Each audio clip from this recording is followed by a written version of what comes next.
عليكم ورحمة الله وبركاته. الحمد لله رب العالمين والصلاة والسلام على سيد الأنبياء والمرسلين وعلى آله وصحبه أجمعين. أما بعد فأعوذ بالله من الشيطان الرجيم.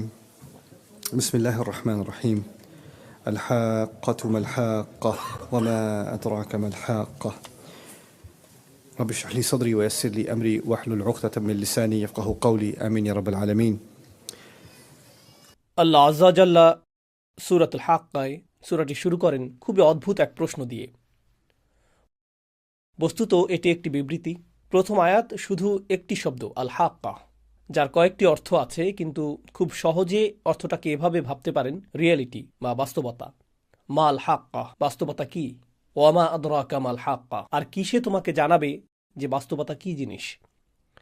সেই প্রশ্নটি করার উদ্দেশ্য হলো, আল্লাহ এই সূরাতে দাবি করেছেন যে অধিকাংশ মানুষ বাস্তবতায় বাস করে না। অধিকাংশ মানুষ তাদের নিজস্ব ভার্সন নিয়ে উপস্থিত হয়, কোনটা বাস্তব এবং কোনটা গুরুত্বপূর্ণ, আর সেটাই ঠিক করে দেয় তাদের যাপিত জীবনটি কেমন হবে। তাই আল্লাহ এই সূরায় প্রত্যেকটি মানুষকে চ্যালেঞ্জ জানাচ্ছেন, তারা যেন একটু পেছনে সরে গিয়ে আবারও বাস্তবতা নিয়ে একটু চিন্তা করে। আমরা সকালে জেগে উঠি, নিজেদের চেতনা পুনরায় ফিরে পাই, তৎক্ষণাৎ খুবই বাস্তব কিছু কাজ আমাদের সামনে পড়ে। আছে চাকরি, আছে পরিবার, আছে দায় দায়িত্ব, এখন আরও আছে সেহরি।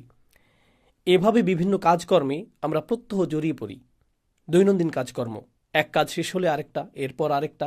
বারবার ঘড়ির দিকে তাকান, যেন সময়ের হিসেবটা রাখতে পারেন, যেন দিনের বেলা আপনার যে বাস্তব এবং গুরুত্বপূর্ণ কাজগুলো আছে তা শেষ করতে পারেন। আমরা এসব খুঁটিনাটি দৈনন্দিন কাজে এত বেশি জড়িয়ে পড়ি যে একটু থেমে বড় চিত্রটার দিকে আর দৃষ্টি প্রদান করি না। এটি খুবই কমন একটা প্রবণতা যা সকল মানুষের মাঝে দেখা যায়। আমরা দৈনিক কাজগুলোতে এত বেশি আচ্ছন্ন হয়ে পড়তে পারি যে পেছনে সরে বড় চিত্রটার দিকে আর ভ্রুক্ষেপ করি না, নিজেদের বড় কোনো প্রশ্ন করি না, আমার জীবনটা কোন দিকে এগোচ্ছে। কারণ আপনি দৈনন্দিন জিনিসগুলোতে এত বেশি ব্যস্ত। এই ব্যাপারটা এমনকি ব্যবসার দুনিয়াতেও ঘটে। যেমন একটি কোম্পানিতে থাকে অ্যাকাউন্টেন্ট, ইঞ্জিনিয়ার, আরও অনেকে। তারা সকালে উঠে অফিসে যায়, নিজের করণীয় কাজটা করে। কিন্তু সবাই যদি শুধু দৈনন্দিন কাজগুলো করতে থাকে, তাহলে একটি কোম্পানিকে বাঁচাতে পারবে না। কাউকে না কাউকে ম্যানেজমেন্টে থাকতে হবে, যিনি বলবেন, না, আমাদের 6 মাসের টার্গেট আছে, আমাদের 1 বছরের টার্গেট আছে। কারো মাথায় বড় চিত্রটা থাকতে হবে। এর উপরে আছে এক্সিকিউটিভ, এর উপরে আছে স্ট্র্যাটেজিস্ট, অ্যানালিস্ট এবং অন্যান্যরা, যাদের কাছে থাকে আগামী 5-10 বছরের প্ল্যান। কারণ শুধু ছোট ছোট ক্ষুদ্র ক্ষুদ্র কাজগুলো করার মাধ্যমে ভীষণ ঠিক রাখতে পারবেন না সবার শেষে কোনটা গুরুত্বপূর্ণ। তো আমাদের ছোট ছোট কাজগুলো আরও বিশাল বিশাল ব্যাপারের সাথে জড়িত থাকে, তাই না? আল্লাহ প্রকৃতির মাঝে এই ব্যবস্থাপনায় সৃষ্টি করেছেন। উদাহরণস্বরূপ মৌমাছি, পিঁপড়া এবং অন্যান্য প্রাণীকুলের মাঝেও দেখা যায় তারা ছোট ছোট কাজ করে। প্রত্যেকটি পিঁপড়া জানে তাকে কি করতে হবে বাসা তৈরির জন্য। প্রত্যেকটি মৌমাছি জানে তাকে মৌচাকের কোন অংশে কাজ করতে হবে। প্রত্যেকেই নিজের ছোট কাজটার কথা জানে, কিন্তু আল্লাহ তাদের ডিজাইন করেছেন আরও বড় কিছু নির্মাণের জন্য। তাদের প্রত্যেকের করণীয় ছোট ছোট কাজগুলোর চেয়েও তারা আরও বৃহৎ কিছুর অংশ। এটা এক ধরনের উপায় যেভাবে আমরা চিন্তা করতে পারি যে বাস্তবতা আসলে কি জিনিস। এই ছোট ছোট কাজগুলো যে আমরা করি, এগুলো যদি আরও বৃহৎ কিছুর সাথে সংযুক্ত না থাকে, তাহলে আমাদের কাছে বাস্তবতার প্রকৃত উপলব্ধি নেই। তবে আমাদের দৈনন্দিন কাজগুলো সংযোগহীন। তাই আল্লাহ এই সূরাতে কি করলেন? তিনি বিভিন্ন উপায়ে বাস্তবতার প্রশ্নটাকে বিশ্লেষণ করলেন। আমি এখন যা করব, এই 20 মিনিটের কম সময়ে ওই চিত্রগুলোর একটি আপনাদের সাথে শেয়ার করব। যখন আমাদের জীবনের এই সমস্ত ছোট ছোট মুহূর্তগুলোর সমাপ্তি আসবে অতি সত্বর, অথবা পরে এক সময় আমরা মাটির নিচে চলে যাব, এরপর চরম সত্য ঘটনা, চূড়ান্ত বাস্তবতা আরম্ভ হবে। সেই বাস্তবতায় সব কিছু উল্টে যাবে। এখানে এই দুনিয়াতে আমাদের ক্ষুদ্র ক্ষুদ্র কাজগুলো বড় কিছুর দিকে নিয়ে যায়। এভাবেই এই দুনিয়া কাজ করে। আপনি ছোট ছোট কাজ করেন, এমনকি যদি বিশাল কোনো দালান নির্মাণ করতে চান, আপনাকে ফাউন্ডেশন দিয়ে শুরু করতে হবে। একটি একটি করে ইট গাঁথতে হবে, একটি করে কাঠের টুকরা, একটি করে পেরেক। অবশেষে তা বড় কিছুতে পরিণত হবে। কিন্তু শেষ বিচারের দিন সব কিছু উল্টে যাবে। প্রথমে বড় কিছু ঘটবে যা ছোট কিছুর দিকে নিয়ে যাবে। এই চিত্রটাই আল্লাহ তুলে ধরেছেন এবং কিভাবে সেদিন প্রকৃত বাস্তবতা অভ্যুদয় হবে। তো আজকের খুতবায় আমি আপনাদের জন্য সংক্ষেপে সেই চিত্রটি আঁকার চেষ্টা করব। সাধারণত খুতবায় আমি একটি বা দুটি আয়াতের উপর ফোকাস করি, কিন্তু ইনশাআল্লাহ কতগুলো আয়াতের সমষ্টির দিকে একত্রে দৃষ্টি দিব। আমরা আল্লাহর অঙ্কিত চিত্রটি বোঝার চেষ্টা করব, ওই চূড়ান্ত বাস্তবতার চিত্রটি। দোয়া করছি আল্লাহ তাআলা আমাদের সবাইকে সেদিন এই সফলতা দান করুন। ফাইদা নুফিখা ফিস সূরি নাফখাতুন ওয়াহিদা, অতঃপর যখন সিংগায় ফুৎকার দেওয়া হবে, মাত্র একটি ফুৎকার। সিংগায় ফুৎকার দেওয়ার ধারণাটি, আমরা জানি কিয়ামতের দিন 2বার ফুৎকার দেওয়া হবে। আল্লাহ 2টি হর্নের কথা উল্লেখ করেছেন, কিন্তু এখন আল্লাহ উভয় চিত্রকে এই সূরায় একত্রিত করে দিলেন। তিনি এখানে যা করেছেন, এমনকি সিংগা শব্দটি উল্লেখ করার মধ্য দিয়ে এটা কিছুটা কনসেপ্ট মাথায় নিয়ে আসে।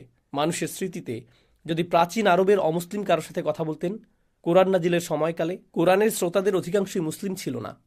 সে সময়ের মক্কায় বেশিরভাগই মুসলিম ছিল না, আর তারা এই কথাগুলো শুনছিল। তারা যখন সিংগা শব্দটি শুনত, তারা আখিরাত নিয়ে চিন্তা করত না, তারা গায়েব নিয়ে আমাদের মুসলিমদের মতো ভাবত না। তাদের ভাবনাটা ছিল, তারা যখন যুদ্ধ করতে যেত, একজন বিউগল বা সিংগা মুখে তুলে ফুৎকার দিত, সাথে সাথে ঘুমন্ত সৈন্যরা জেগে উঠত আর যুদ্ধের জন্য লাইন ধরে প্রস্তুত হয়ে যেত, কারণ যুদ্ধ শুরু হতে যাচ্ছে। সতর্ক সংকেত প্রদানের সময় এটা। বর্তমানেও মিলিটারি ব্যারাকে, মিলিটারি ক্যাম্পে ইত্যাদিতে অ্যালার্ম সিস্টেম, সাইরেন বা হর্ন বেজে উঠলে প্রতিটি সৈন্য জানে তাকে এক্ষুনি প্রস্তুত হতে হবে, ইউনিফর্ম পরতে হবে এবং রেজিমেন্টে গিয়ে দাঁড়াতে হবে। এমনকি যদি 10,000 সৈন্য হয়, 20,000 সৈন্য হয়, প্রত্যেকে তার করণীয় সম্পর্কে জানে।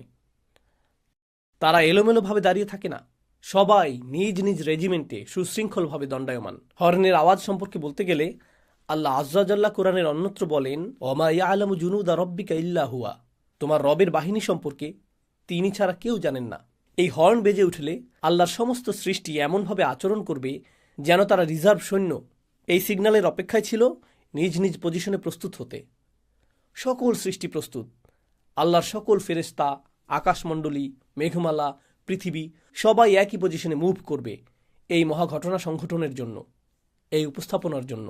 তো ঠিক এরপরেই আল্লাহ বর্ণনা করেন, ফাইদা নুফিখা ফিস-সূরি নাফখাতুন ওয়াহিদা ওয়া হুমিলাতিল আরদু ওয়াল জিবাল, জমিন এবং পর্বতমালাকে উপড়ে ফেলা হচ্ছে, বহন করা হচ্ছে। জমিন এবং পর্বতমালাকে বহন করার ধারণাটা অদ্ভুত, কারণ এখন তারা সবকিছু বহন করে। জমিন আমাকে আপনাকে বহন করে, জমিন আমাদের বাড়ি বহন করে, জমিন সবকিছু বহন করে। আর পাহাড় পর্বত বহন করে বিভিন্ন গাছপালা, পাথর এবং এর উপর স্থাপিত অন্য সবকিছু। তাদেরকে কেউ বহন করে না, তারা সবাইকে বহন করে। আল্লাহ ইতোমধ্যেই এমন একটি দৃশ্য বর্ণনা করেছেন যেখানে আমরা যা কিছুকে বাস্তব ভাবতাম তাকে উল্টে ফেলা হচ্ছে, বিপরীত দিক থেকে উল্টো করে ফেলা হচ্ছে। তো জমিনকে উত্তোলন করা হবে, বহন করা হবে, এর সাথে পর্বতগুলোকেও বহন করা হবে। এটা আরও ইঙ্গিত করে যে আমরা যাকে মনে করতাম এটা সবসময় নিজ স্থানে বর্তমান থাকবে, আমরা যাকে ভাবতাম এর ওজন আছে, দেখা যাচ্ছে এরাই ওজন হারিয়ে ফেলেছে, এদেরকেই তুলে নিয়ে যাওয়া হচ্ছে। ফাদুক্কাতান দাক্কাতাম ওয়াহিদা, আর একই আঘাতে তাদেরকে চূর্ণ বিচূর্ণ করা হবে, ফলে এরা সমান হয়ে যাবে। ধরুন হাতের মধ্যে নরম ভেজা ডো নিলেন, এরপরে সজোরে নিক্ষেপ করলেন, তখন এটা সমান হয়ে যায়। এই ধারণাটাই আল্লাহ বর্ণনা করেছেন যে সমগ্র পৃথিবীর অবস্থা এরকম হবে। তো পৃথিবীর উঁচু নিচু সব হারিয়ে যাবে। কুরআনের অন্যত্র আল্লাহ এভাবে বর্ণনা করেছেন, ওয়াইদাল আরদু মুদ্দাত, যখন পৃথিবীকে টেনে সমান করে ফেলা হবে। অন্য সূরাতে এসেছে যখন সমুদ্রগুলো ফুটতে থাকবে। সূরাতুল কাহাফে তিনি একে বর্ণনা করেছেন সুআইদান জুরুজা হিসেবে, সমতল ভূমি, পিচ্ছিল ভূমি। আর এখানে তিনি বলছেন এটাকে সজোরে নিক্ষেপ করে সমান করে ফেলা হবে। এখন কোনো কিছুকে সমান করে ফেলার অর্থ হলো একটি মাঠ তৈরি করা হচ্ছে। সমগ্র পৃথিবীকে কেন সমতল ভূমিতে পরিণত করে ফেলা হচ্ছে? আয়াতগুলো অগ্রসর হতে থাকলে আমরা দেখব যে একটি দৃশ্য উন্মোচিত হচ্ছে। তিনি বলেন, ফায়াউমা ইদিন ওয়াকাতিল ওয়াকিয়াহ, ওই দিন আসল ঘটনা সংঘটিত হবে। তিনি ইতোমধ্যেই বলেছেন আল হাক্কাহ, আর এখন বলছেন আল ওয়াকিয়াহ। আল ওয়াকিয়াহ দারুণ আকর্ষণীয় একটা শব্দ, কারণ এটি এসেছে ওয়াকি থেকে। ওয়াকি অর্থ ভারী ওজন। তো আল্লাহ বলছেন সেদিন ভারী ওজনের পতন ঘটানো হবে। এটি অদৃশ্য জগৎ থেকে চূড়ান্ত বাস্তবতা পতিত হওয়ার বা ঘটার এক অভিব্যক্তি। কারণ সত্য সবসময় ওজনদার হয়, সত্য গুরুতর, সত্যের সারবত্তা আছে, আর মিথ্যা হয় ওজনহীন, ফাঁকা। তো আল্লাহ বলছেন তখন ওজনদার সত্য ড্রপ করা হবে, অর্থাৎ তখন চূড়ান্ত বাস্তবতার অভ্যুদয় হবে। অতপর ওয়ানশাক্কাতিস সামা, এতক্ষণ যা বলেছি তা পৃথিবীতে ঘটতে থাকবে। সমগ্র পৃথিবীকে সমতল ভূমিতে পরিণত করা হবে। এরপর আল্লাহ বলেন ওয়ানশাক্কাতিস সামা, আকাশকে ছিঁড়ে খুলে ফেলা হবে। ইনশিকাক শব্দটি ব্যবহার করা হয় যখন একটি কাপড় নিয়ে মাঝখান থেকে ছিঁড়ে ফেলেন, মাঝখানটা এখন ছিঁড়া, একে বলা হয় ইনশিকাক। আল্লাহ এই শব্দটি ব্যবহার করেছেন আকাশের অবস্থা বর্ণনা করতে। ওয়ানশাক্কাতিস সামা, ফাহিয়া ইয়াউমা ইদিন ওয়াহিয়া, এরপর সেদিন এটা খুলে যেতে শুরু করবে। ওয়াল মালাকু আলা আরজালিহা, আকাশ যখন খুলে যেতে শুরু করবে, এই ফাটলটা যখন আবির্ভূত হবে, আল্লাহ বলছেন তখন ফেরেশতারা, সম্ভবত জিবরিল আলাইহিসসালাম দিয়ে শুরু হবে, কারণ এক বচন ব্যবহার করা হয়েছে, কিন্তু এটা ইসমু জিন্স, যা সবাইকে অন্তর্ভুক্ত করে। যাই হোক, ফেরেশতারা আকাশের ওই উন্মুক্ত অংশে লাইন ধরে থাকবেন। আমি চাই আপনারা গুরুত্ব দিয়ে বুঝুন এখানে কি ঘটছে। প্রাচীন যুগে যখন সেনাবাহিনী কোনো শহর জয় করতে যেত, দেখা যেত যে প্রাচীন শহরগুলোর চারপাশে বিশালাকার দেওয়াল তুলে প্রতিরক্ষা ব্যবস্থা করা হতো। তাদের থাকতো প্রকাণ্ড গেট, তারা গেটগুলো অত্যন্ত মজবুতভাবে নির্মাণ করত, কারণ শত্রুরা তো আর দেওয়াল ভেদ করে আসতে পারবে না, তাদেরকে আসতে হবে গেট ভেঙে। যদি গেট ভেঙে ফেলা হয়, গেট যদি খুলে ফেলা হয়, তার মানে শত্রুপক্ষ শহর জয় করে ফেলেছে। শহরের পতন হয়ে গেলে আগত বাহিনী তথা আক্রমণকারী বাহিনী গেইটের পাশে লাইন ধরে দাঁড়িয়ে যায়, সেনাপতিকে স্বাগত জানানোর জন্য বা বিজয়ী রাজাকে স্বাগত জানানোর জন্য, বিজয় উদযাপনের জন্য প্রস্তুতি নেওয়া হচ্ছে, তাই না? আয়াতগুলোর ভাষাতে ঠিক এরকম একটি চিত্র তুলে ধরা হচ্ছে। শুরুতে জমিনকে সমতল করা হচ্ছে, এরপর আকাশকে ছিঁড়ে খুলে ফেলা হচ্ছে। আচ্ছা, আকাশ ছিঁড়ে খুলে ফেলা বলতে কি বোঝানো হচ্ছে? আপনাদের কেউ কেউ সায়েন্সের ছাত্র বা বাচ্চারা যারা সায়েন্স পড়ে জানে যে আকাশ তো খালি জায়গা, এটা তো ফাঁকা। ছিঁড়ে খুলে ফেলা বলতে কি বোঝাচ্ছেন? আল্লাহ এখানে যা বর্ণনা করছেন তা খুব সহজে ডাইমেনশন দিয়ে বুঝতে পারবেন। আমরা আছি দৃশ্যমান ডাইমেনশনে, যেখানে আমরা একে অপরকে দেখতে পাচ্ছি, আমরা ভাবছি এটাই বাস্তব। কিন্তু ঠিক এই মুহূর্তে আমাদের সাথে ফেরেশতারা আছেন। ঠিক এই মুহূর্তে কিরামান কাতিবিন, মর্যাদাবান ফেরেশতারা আমাদের সব কিছু লিখে রাখছেন একটি খাতায়। এটি এমনকি কালি দিয়ে লেখা হচ্ছে না, এটি কিতাবুম মারকুম, পেজগুলোতে সেলাই করা হচ্ছে। কারণ কালির ক্ষেত্রে যদি পানি পড়ে লেখাগুলো অস্পষ্ট হয়ে যেতে পারে, বা আঙুল দিয়ে ঘষা দিলেও দাগ পড়ে যেতে পারে। কিন্তু লেখা যদি সেলাই করা হয়, আমরা যাকে বলি এমব্রয়ডারি, আমাদের কাজগুলোকে পাতাগুলোতে এমব্রয়ডারি করে নথিভুক্ত করা হচ্ছে। কিতাবুম মারকুম, আরবিতে এর নাম রকম। এভাবেই রেকর্ড করা হচ্ছে। এটা ঠিক এখনই ঘটছে, কিন্তু আমরা তা দেখতে পাচ্ছি না, কারণ এটা ঘটছে একটি পর্দার ওপরে। এই পর্দার নাম হলো গাইব, গাইবের পর্দা। এজন্য গাইবের ধারণাটা কি ঘটবে বিচার দিবসে। ফাকাশাফনা আনকা গিতাআক, সূরা কাফে যেমন এসেছে। তিনি বলেছেন, আমি পর্দা সরিয়ে দিয়েছি, তোমার সামনে যে পর্দা ছিল তা আমি সরিয়ে দিয়েছি। অতএব এই মুহূর্তে চোখের সামনে একটি পর্দা আছে, যা আমাকে অদৃশ্য জগৎ দেখতে বাধা দিচ্ছে। ঠিক একইভাবে যখন কোনো ডাক্তারের কাছে যান, ওনারা যখন এক্স রে করেন, তারা এক্স রে মেশিনের ভেতর দিয়ে এমন কিছু দেখেন যা আমি আপনি এই মুহূর্তে দেখতে পাচ্ছি না। একটি লেন্স থাকে, একটি ডিভাইস থাকে, যা অদৃশ্য পর্দা দূর করে দেয়। ফলে আপনি শরীরের ভেতরের জিনিসও দেখতে পাচ্ছেন, যা অন্যথায় দেখা সম্ভব ছিল না। একই ব্যাপার মিলিটারি প্রযুক্তিতেও দেখা যায়। তারা থার্মাল গগলস পরিধান করে, যেটা দিয়ে আপনি দেয়াল ভেদ করে দেখতে পাবেন যে অন্য পাশে কতজন লোক আছে, বা এরকম কিছু। তো ধারণাটা অনেকটা এরকম। আল্লাহ বলছেন, অদৃশ্যের পর্দা ছিঁড়ে খুলে ফেলা হচ্ছে। অদৃশ্যের ওপারে কি আছে? ফেরেশতারা, অদৃশ্য জগৎ। তারা তখন দৃশ্যমান জগতে প্রবেশ করতে থাকবেন। তখন প্রথমবারের মতো মানবজাতি ফেরেশতাদের দেখতে পাবে। শেষ বিচারের দিন আকাশ ছিঁড়ে যে গেটটি খুলে ফেলা হয়েছে, আল্লাহ বলছেন ফেরেশতারা ওই গেটের সকল পাশে লাইন ধরে উপস্থিত হবেন। ওয়াল মালাকু আলা আরজাইহা ওয়া ইয়াহমিলু আরশা রাব্বিকা ফাওকাহুম ইয়াওমা ইযিন সামানিয়া, এবং আরশ, আল্লাহর রাজ সিংহাসন, সেদিন বহন করা হবে ৮ জন দিয়ে। এই ৮ জন কারা সে বিষয়টা আল্লাহ বর্ণনা করেননি, কিন্তু মুফাসসিরগণ বলেন ওনারা ৮ জন বিশেষ ফেরেশতা, যারা আল্লাহর আরশ বহন করার দায়িত্বে নিয়োজিত। আল্লাহর আরশের একটি ভার্সন সেদিন বহন করে আনা হবে, শুধু মানুষকে দেখানোর জন্য যে রাজাধিরাজ আল্লাহ মানুষের বিচার শুরু করতে যাচ্ছেন। কারণ আগের যুগে এখানে প্রতীকের ব্যাপারটা গুরুত্বপূর্ণ। আগের যুগে গার্ডরা রাজাদের বহন করত এক ধরনের ছদ্ম সিংহাসনে, কারণ আসল সিংহাসনটা অন্য কোথাও আছে। এই বহনযোগ্য সিংহাসনটা আনা হয়েছে শুধু বিচার কার্য পরিচালনার জন্য। যদিও রাজার এখন আগমন ঘটেনি, কিন্তু সিংহাসন আনা হয়েছে। তো ওয়াহমিলু আরশা রাব্বিকা ফাওকাহুম ইয়াওমা ইযিন সামানিয়া, আর্মিরা গেট খুলে ফেলেছে, সিংহাসন আনা হয়েছে ৮ জন দিয়ে। এই ৮ জন কি ফেরেশতা, নাকি আল্লাহর অন্য কোনো সৃষ্টি? আলী রাদিয়াল্লাহু তাআলা আনহু সহ অন্যরা বলতেন যে ৮ জন বলতে কি ৮ জন, নাকি ৮,০০০, নাকি ৮ লেজন বোঝানো হয়েছে। মা হিয়া হাদিহি সামান, আমরা জানি না এটা এই ৮ কারা, এটা আল্লাহ আমাদের জানাননি। তো তিনি বলেন ইয়াউমা ইদিন ইউরাদুন, এত সব কিছু কেন ঘটছে? কেন সমগ্র ভূপৃষ্ঠকে সজোরে সমান করে ফেলা হচ্ছে? কেন আকাশ ছিঁড়ে খুলে ফেলা হচ্ছে? হঠাৎ করে কেন ফেরেশতারা সব উপস্থিত হচ্ছেন? কেন সিংহাসন আনা হচ্ছে? এই সমস্ত কিছু কেন ঘটছে? ইয়াউমাইদিন তুরাদুন, সেদিন তোমাদের সকলকে, তিনি আমাকে বলছেন, আপনাকে বলছেন, সেদিন তোমাদের সকলকে হাজির করা হবে। তুরাদুন লা তাখফা মিনকুম খাফিয়াহ, তোমাদের কোনো গোপনীয়তাই আজ আর গোপন থাকবে না। তো আপনারা লক্ষ্য করছেন বিশাল বিশাল ব্যাপার ঘটছে। এরপর হঠাৎ করে একেবারে ক্ষুদ্র বিষয়গুলো, যা সমগ্র দুনিয়ার কাছে গোপন ছিল, যা আমি আপনি ছাড়া কেউ জানতো না, যা আমি বলেছি, যা আমি করেছি, যে নিয়ত আমার ছিল, যদিও মানুষ আমার কাজ দেখেছে কিন্তু আমার নিয়ত দেখেনি, ওইটা গুপ্ত ছিল। এমনকি সবাই এখানে নামাজ পড়ার আগে সবাই সালাতুল জুমার জন্য বসে আছেন, কিন্তু আমাদের নিয়তগুলো হয়তো অভিন্ন নয়, কারো হয়তো ভিন্ন নিয়ত আছে। আপনি তা দেখতে পান না, আপনার পক্ষে তা দেখা সম্ভব নয়, এটা গোপন। কিন্তু সেদিন কোনো গোপন জিনিসই আর গোপন থাকবে না, কিছুই লুকায়িত থাকবে না। কিছু সাহাবা এই আয়াত সম্পর্কে বলেছেন, কারণ সেদিন মানুষের পরনে কোনো কাপড় থাকবে না, কেউ কোনো পরোয়া করবে না। আল্লাহ শুধু মানুষের আমলগুলো উন্মুক্ত করবেন না, আল্লাহ তাদের নিজেদেরকে উন্মুক্ত করে দিবেন। তো লা তাখফা মিনকুম খাফিয়া, এখন ব্যাপারটা এমন যেন এই বিশাল ঘটনা, আকাশ এবং সমগ্র পৃথিবীকে নতুন করে সাজানো হয়েছে, নতুনভাবে ইঞ্জিনিয়ারিং করা হয়েছে। এই সমস্ত কিছুর উদ্দেশ্য হলো আমি এবং আপনি। এই সমস্ত কিছুর উদ্দেশ্য হলো যেন আমি আপনি আল্লাহর সামনে দণ্ডায়মান হই এবং বিচারের সম্মুখীন হই। এই সমস্ত কিছু হলো ঘটনার পূর্ব প্রস্তুতি। এখন প্রশ্ন উঠে, আল্লাহ আজ্জাওয়াজাল্লাহ হলেন আল হাকিম, তিনি সকল প্রজ্ঞার মালিক।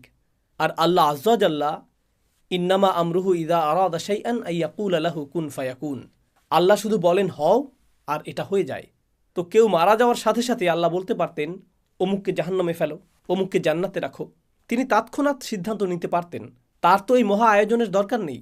তাকে তো আকাশ খুলতে হবে না, ফেরেশতাদের প্রদর্শন করতে হবে না, এরপর সিংহাসন আনতে হবে না, এরপর আমাদের সমস্ত আমলগুলো গণনা করতে হবে না, আল্লাহকে তো ভালো মন্দ গুনতে হবে না। তিনি তো সব ইতিমধ্যেই জানেন।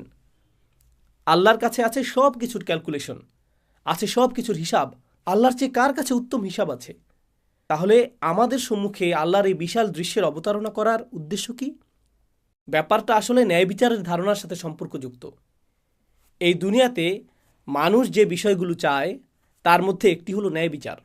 কিভাবে ন্যায় বিচার হয়? দুটি বিষয় ঘটতে হবে যদি ন্যায় বিচার পেতে চান। প্রথম যে বিষয়টি ঘটতে হবে তা হলো বিচার প্রক্রিয়ার ন্যায্যতা থাকতে হবে, বিচার প্রক্রিয়ার নিরপেক্ষতা থাকতে হবে। দ্বিতীয় যে বিষয়টা ঘটতে হবে তা হলো আপনাকে বিচারটা প্রদর্শন করতে হবে। গোপনে বিচার করতে পারবেন না। যদি পুলিশ কাউকে গ্রেফতার করে, তাকে ধরে এবং জেলে নিক্ষেপ করে আর বলে যে তাকে দোষী সাব্যস্ত করা হয়েছে, তখন প্রশ্ন উঠে কখন তাকে দোষী সাব্যস্ত করা হলো, তার বিচার কখন হলো? ও, এটা গোপনে করা হয়েছে। বিশ্বাস করুন, বিচারটা ন্যায় বিচার হয়েছে। আচ্ছা, বিচারটা যদি গোপনে হয়, সাথে সাথে সবাই চিন্তা করবে বিচারটা যদি এতই ন্যায্য হয় তাহলে গোপনে করলেন কেন? প্রমাণাদি দেখাচ্ছেন না কেন? প্রকাশ করছেন না কেন? অতএব শুধু ন্যায় বিচার করলেই হবে না, ন্যায় বিচারটা সবাইকে দেখাতেও হবে। উভয় ব্যাপারটা ঘটতে হবে। কাউকে জাহান্নামে ফেলা হলো, তখন সে বলতে পারে, হ্যাঁ, আল্লাহ আমাকে এখানে ফেলেছেন, কিন্তু আমি খুবই ভালো মানুষ ছিলাম, আমি জানিও না আমি এখানে কেন, আমি তো সৎ জীবনযাপন করেছি। তারা এমনটা বলতে পারে। যদিও তারা ভালো মানুষ না হয়ে থাকে, তবু তারা এই অজুহাতটা দেখাতে পারে, কারণ বিচারটা তো তাদের দেখানো হয়নি, তাই না? প্রকৃতপক্ষে এমনকি সেদিনও কিছু মানুষ অজুহাত দেখানোর চেষ্টা করবে। আল্লাহ কি করলেন? আল্লাহ দেখিয়ে দিলেন, লা তাখফা মিনকুম খাফিয়া, কোনো কিছুই গোপন থাকবে না। ভালো কিছু যেমন গোপন থাকবে না, তেমনি খারাপ কিছু গোপন থাকবে না। আপনি নিজে, আমি নিজে সাক্ষ্য দিব আল্লাহ ন্যায় বিচার করেছেন। এটি একটি ন্যায্য বিচার। এখানে কোনো অন্যায় করা হয়নি, কারো প্রতিই না। ফামান ইয়ামাল মিসকালা যাররাতিন খায়রান ইয়ারাহু ওয়া মান ইয়ামাল মিসকালা যাররাতিন শাররান ইয়ারাহু। অনুপরিমাণ ভালো কাজ এবং অনুপরিমাণ খারাপ কাজও আপনি নিজেই দেখতে পাবেন। এটাই মূল কারণ।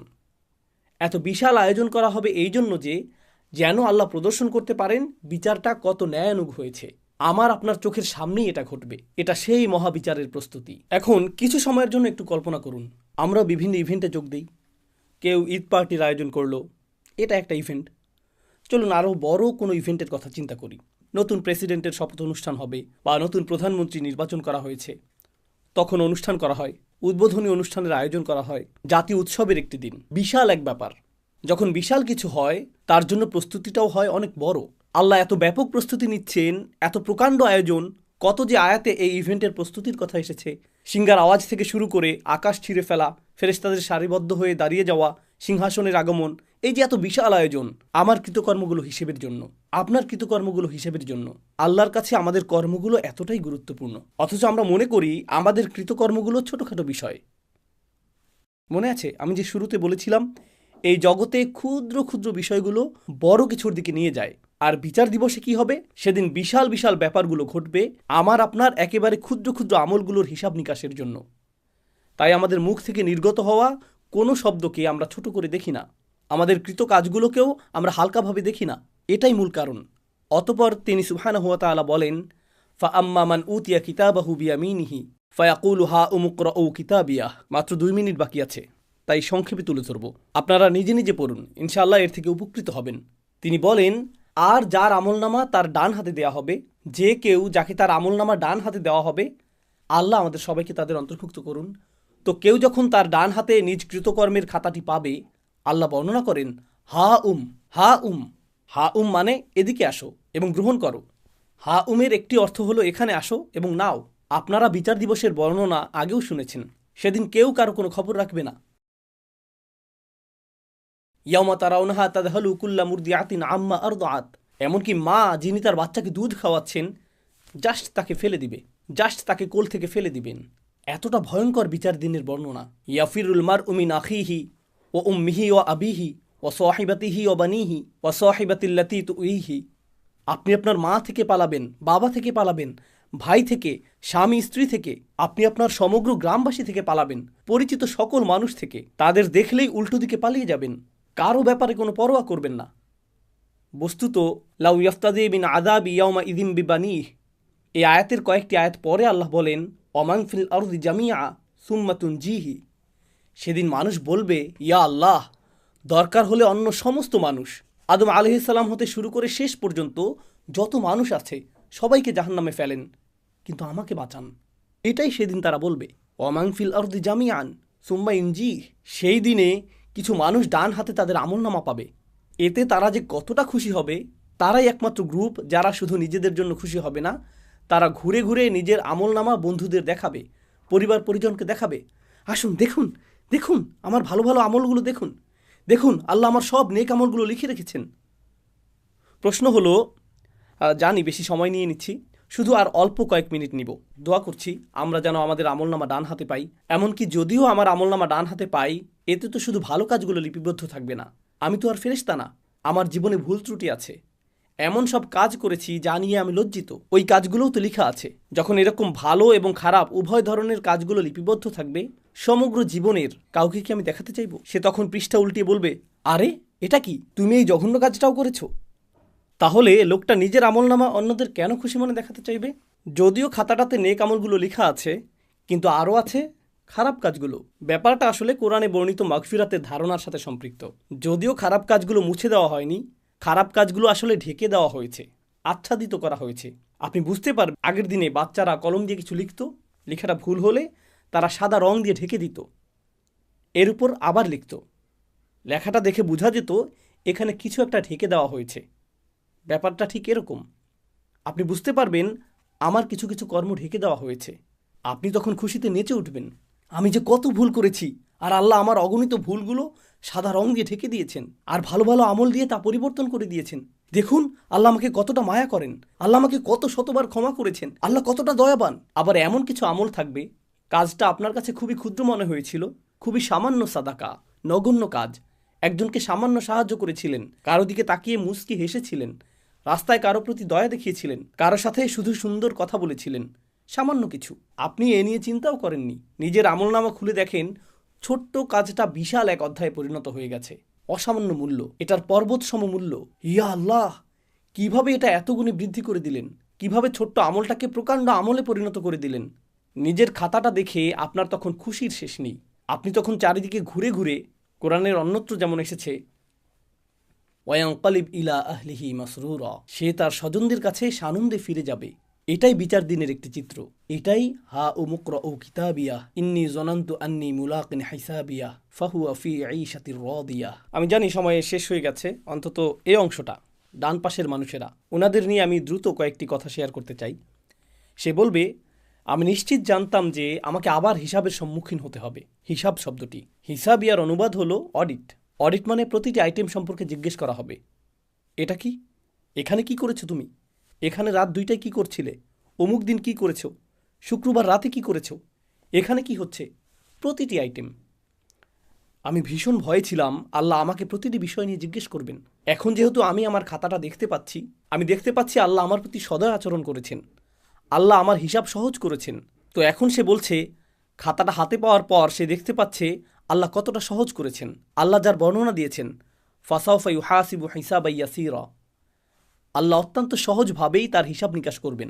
এখন সে আল্লাহর দিকে ফিরে বলছে, আমি যে কতটা আতঙ্কিত ছিলাম এই ভয়ে যে আমি অতিশয় কঠিন এক হিসাবের সম্মুখীন হব। ফাহুয়া ফি ঈশাতিন রাদিয়া। এরপর আল্লাহ বলেন, সে এমন এক জীবন অতিবাহিত করবে যেখানে প্রত্যেকটি জিনিস, একদম সব কিছু তাকে আনন্দিত করবে। সব কিছু এমন হবে, জানেন তো, অনেক সময় ছুটি কাটাতে সবচেয়ে সেরা কোথাও গেলেন, সেখানেও কিছু একটাতে সমস্যা থাকবে। সবচেয়ে সেরা জামাটা পরলেন, সর্বোত্তম খাবার আহার করলেন, সুন্দরতম হোটেল, সুন্দরতম দৃশ্য, হোটেলের সেরা রুমটা পেলেন, সব কিছু পারফেক্ট। তবুও ভেতরে কিছুটা হতাশা অনুভব করছেন। কোনো চিন্তা, কোনো সমস্যা, কোনো একটা বাজে স্মৃতি, কিছু একটা আপনার মাথায়, খাবারটা আসলে এতটা সুস্বাদু লাগছে না। কারণ কিছু একটা এখনও অনুপস্থিত। কারণ সম্পূর্ণরূপে সন্তুষ্ট হওয়া, পুরোপুরি সুখী হওয়া, এটাকে প্রায় অসম্ভব মনে হয় মানুষের জন্য। সম্পূর্ণরূপে, পুরোপুরি, সকল দিক থেকে সুখী হওয়া অসম্ভব। সব সময় কিছু না কিছু থাকবেই যা এই সুখটাকে হ্রাস করে দিবে, অল্প পরিমাণে, কিছুটা ক্ষুদ্রাকারে। লাকাদ খলাকনাল ইনসানা ফি কাবাদ। আল্লাহ জান্নাতের জীবনটাকে যে কতটা মুবালাগা সহকারে বর্ণনা করেছেন, কতটা অতিরঞ্জন সহকারে বর্ণনা করেছেন।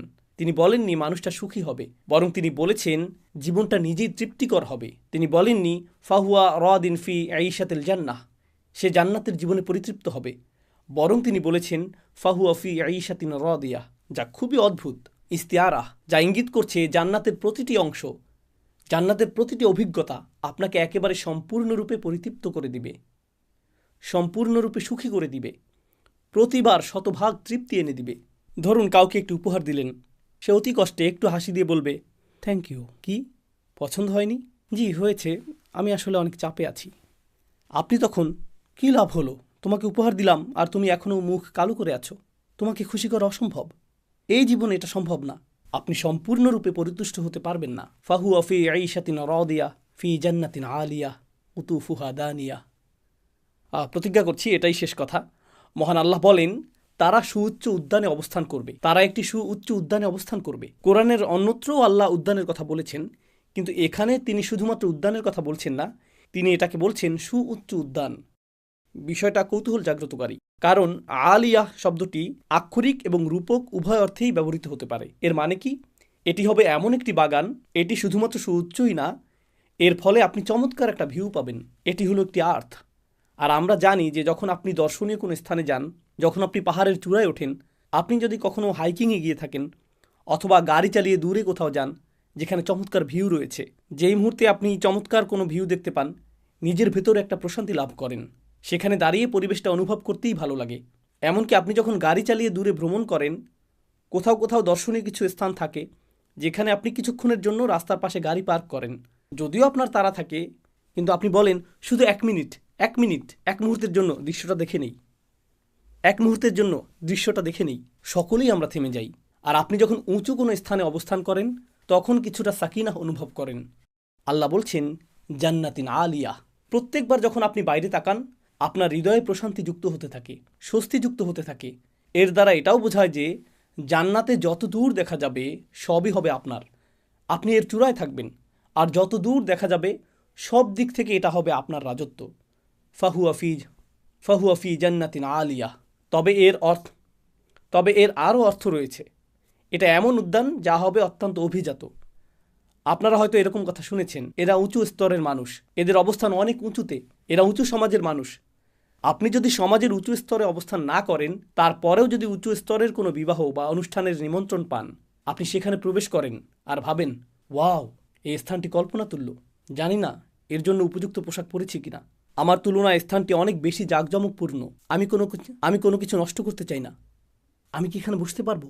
সোফাটি অনেক দামি মনে হচ্ছে, আর জানি না এখানে থাকতে পারবো কিনা। তো আপনি অস্বস্তি বোধ করেন, কারণ এটা অতি উঁচু স্তরের, অতি অভিজাত। উদাহরণস্বরূপ, আপনি পরিপাটি কোনো জাদুঘরে গেলেন যেখানে লেখা থাকে স্পর্শ করা নিষেধ। এমনকি স্পর্শ করা নিষেধ লেখা না থাকলেও আপনি যখন কোনো বিলাসবহুল অট্টালিকাতে প্রবেশ করেন, স্পর্শ করা নিষেধ কথাটি আপনি নিজের ভেতরেই অনুভব করেন। আমাকে সতর্ক হতে হবে। আমি কি জুতা খুলে প্রবেশ করব? আমি কি ওখানে যাব? আপনি তখন অতিরিক্ত সতর্ক থাকেন। কিন্তু আপনি যদি অতিরিক্ত সতর্ক থাকেন, আপনি অস্বাভাবিক বোধ করবেন, কারণ আপনি তাল মিলিয়ে চলতে পারছেন না। তো আল্লাহ সেখানে কি করবেন? আল্লাহ আপনাকে তৎক্ষণাৎ স্বাভাবিক বোধ করাবেন। তিনি বলেছেন, কুতুফুহা দানিয়াহ, ফলগুলো আপনার কাছে চলে আসবে এবং তৎক্ষণাৎ তা আপনার সামনে পরিবেশন করা হবে। সুবহানাল্লাহ। তো আপনার মনে হবে না যে আপনি অস্বস্তিকর অবস্থায় রয়েছেন। না না না, আপনাকে সেই স্থানের প্রতি সম্মান প্রদর্শন করতে হবে না, বরং সেই স্থানটি আপনাকে সম্মান প্রদর্শন করবে। কুতুফুহা দানিয়াহ। তিনি বলেছেন, কুলু ওয়াশরাবু হানিয়াম বিমা আসলাফতুম ফিল আইয়ামিল খালিয়াহ। এখন খাও এবং পান করো তৃপ্তি সহকারে, নিশ্চিন্তে উপভোগ করো, রিল্যাক্স। কোরআনের অন্যত্র আল্লাহ জান্নাতের এমন কাপের কথা উল্লেখ করেছেন যা থেকে পানীয় উথলে পড়ছে, অর্থাৎ পানীয় ছিটকে পড়ছে কিনা সেটাও আপনি লক্ষ্য করছেন না। এটা লক্ষণীয় কোনো বিষয় হবে না। আপনারা একে অপরের সাথে খেলা করবেন, আপনারা হাসি ঠাট্টা করবেন, খেলা করবেন, তখন সকলে মিলে খাবার উপভোগ করবেন, একে অপরের সঙ্গ উপভোগ করবেন। আল্লাহ বিচার দিবসের এই দৃশ্যপটটি উল্লেখ করেছেন। বিচার দিবসের ঠিক পরের অবস্থা, তখন মানুষ অত্যন্ত আতঙ্কিত থাকবে এজন্য যে সে হিসাবের সম্মুখীন হবে। ফাহুয়া ফি আইশাতিন রাদিয়াহ ফি জান্নাতিন আলিয়াহ কুতুফুহা দানিয়াহ কুলু ওয়াশরাবু হানিয়াম বিমা আসলাফতুম ফিল আইয়ামিল খালিয়াহ। সেই দিনগুলো যা অতিবাহিত হয়ে গিয়েছে, যা শূন্য হয়ে গিয়েছে, প্রতিনিয়ত এই দিনগুলো শূন্য হয়ে যাচ্ছে। আপনি একদিন পেছনে ফিরে যেতে পারবেন না, আপনি এক সপ্তাহ পেছনে ফিরে যেতে পারবেন না। গত কয়েকদিনের কথা চিন্তা করুন। আমরা হিসাবও রাখতে পারছি না, সময় এত এত দ্রুত এগিয়ে যাচ্ছে। তো এই দিনগুলো হবে এরকম, আপনি পেছনে ফিরে তাকাবেন আর জীবনকে মনে হবে এটা যেন একটা বোতল যা দ্রুত শূন্য করা হয়েছে। আল্লাহ এই ধারণাটিকেই এখানে বর্ণনা করেছেন। এর উদ্দেশ্য হলো যাতে আপনি এবং আমি উপলব্ধি করতে পারি যে এই পৃথিবীতে আমাদের হাতে যে কয়েকদিন সময় রয়েছে, আসুন এর সর্বোত্তম ব্যবহার করি, যাতে আমার আমলনামাটি এমন কৃতকর্ম দিয়ে পরিপূর্ণ করতে পারি যার ফলে আমরা তা উন্মুক্ত করে অন্য একজনকে দেখাতে পারবো যে দেখো আমি কত চমৎকার কাজ করেছি, আর আল্লাহ আমার প্রতি অসম্ভব করুণা করেছেন। আল্লাহ আজ্জাজাল্লাহ আমাদের সকলকে ডান দিকের অধিবাসীদের অন্তর্ভুক্ত করুন, যারা ডান হাতে আমলনামা গ্রহণ করবেন। আর মহান আল্লাহ আমাদেরকে মিলিত করুন তার জান্নাতে, চমৎকার সুউচ্চ সেই উদ্যানে। বারাকাল্লাহু লি ওয়া লাকুম ফিল কুরআনিল হাকিম ওয়া নাফা'নি ওয়া ইয়্যাকুম বিল আয়াতির যিকরিল হাকিম।